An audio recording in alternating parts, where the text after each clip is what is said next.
Sur une table, au bord d'une fenêtre, toute une panoplie de pots, de peinture et quelques outils.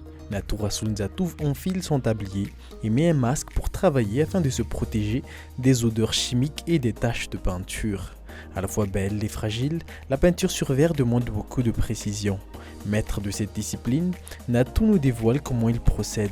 Par petits gestes et à l'aide d'une petite baguette, le jeune gaucher dépose ses couleurs sur une plaque de verre nu qui deviendra une œuvre remplie de poésie quelques instants plus tard. Ny zavatra manainga fanahiko aloha dia zavatra iainako ihany. Zany hoe efa mandalo zavatra mandalo amin'ny fiainako ny ataoko sary. Efa misy zavatra manaitra anahy dia raisiko an-tsoratra le izy dia miezaka mamoaka anazy an-tsara efa avy eo.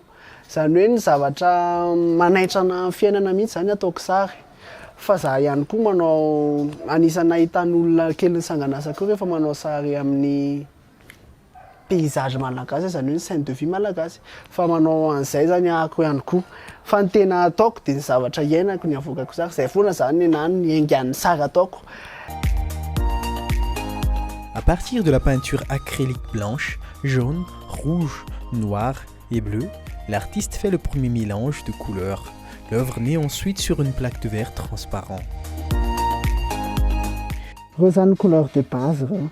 Zany hoe za tsy manana loko ankoatran'ireo fa amin'ireo daholo ny miainga ny sangan'asa rehetrarehetra. Ireo mélange eny. Zany hoe exercice hafa mihitsy koa zany iny anankiray iny.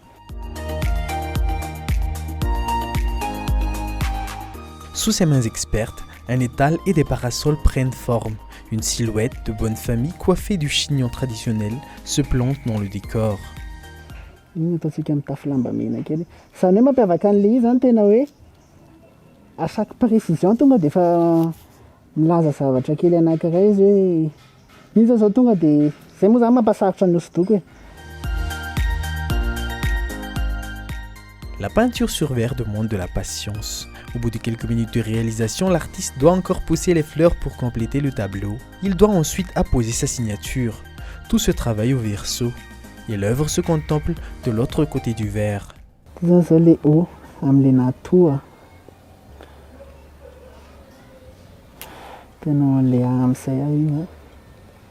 Ah. Dia somary sotomoko kely amin'izay. Dia hojerevantsika izy raha mety. Tena kely sisa dia mety.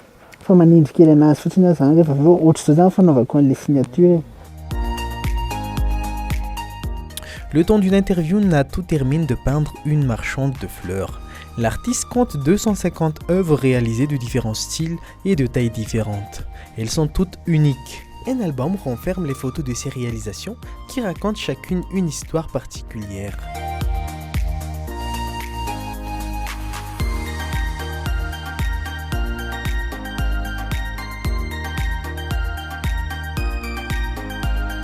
Reto sary nataoko reto zany a tantaram-piainako daholo reto ary zavatra niainako. Zany hoe fifaneraserako tamin'ny olona anankiray a natonga namoaka an'ireto sary reto. Io olona anankiray io a natonga nofinofiko tanteraka mihoatra an'izay nieritreretiko. Dia izay natonga nanao an'ity ary nanao an'ity ary azoko ifaneraserana foana amin'ny fotoana tsy voafetra. Izay natonga nanao an'ilay lanitra kely misy téléphone mandray io zany hoe midécor mandray foana izy, vonona heno foana izy. Dia ity anankiray ity a mitondra any amin'ny ohatrany hoe fiarovana ao anahy misy onja be izy a dia misy tanana mitazona. Dia ity a ohatrany hoe manazava ny lalako. Zay no natonga nanao an'ireto sary anankiefatra reto. Dia raha mariantsika kely fotsiny kipy daholo izy reto. Fa eto izy mifoha amin'izay. Dia izy hoe why? Zany ataon'ilay olona ao anaky fa zaho atao anatin'ireo ohatry ny kipy foana dia zay le tantara tiako nasy tao anatin'ilay izy. D'une grande beauté et originale, ces œuvres font participer Natou à des foires de l'artisanat, des concours et des salons internationaux. Plusieurs autres personnalités malgaches et étrangères possèdent une plaque de verre signée Natou. Le jeune gaucher fait partie des meilleurs artistes de sa génération. Il a un bel avenir devant lui. Son plus grand secret, la persévérance.